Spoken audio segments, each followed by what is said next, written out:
Hello বন্ধুরা, তোমার সবাইকে জানাই পেন এডুকেশনে স্বাগতম এবং তোমাদের সবাইকে জানাই নতুন বছরের অনেক অনেক শুভেচ্ছা। সবাই অনেক আনন্দ করো। তো বেশি না দেরি করে আজকের ভিডিও এরপর শুরু করি।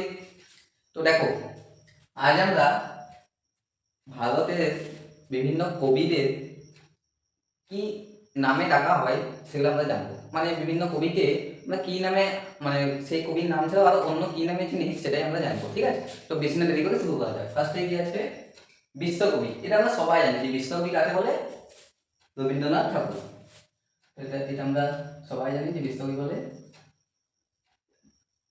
রবীন্দ্রনাথ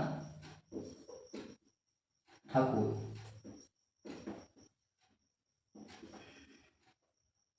এরপরে কি আছে? বিদ্রোহী কবি। বিদ্রোহী কবি বলে কে পরিচিত? আমরা সবাই জানি, এটাও জানি, কাজী নজরুল ইসলাম। কাজী নজরুল ইসলাম।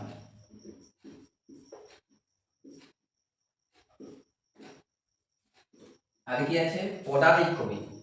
পদাতিক কবি বলা হয় সুভাষ মুখোপাধ্যায়কে, ঠিক আছে? সুভাষ মুখোপাধ্যায়।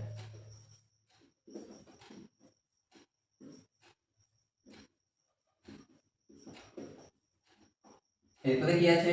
কিশোর কবি। আমরা সবাই জানি কিশোর কবি বলা হয় সুকান্ত ভট্টাচার্যকে। তাকে সুকান্ত ভট্টাচার্য।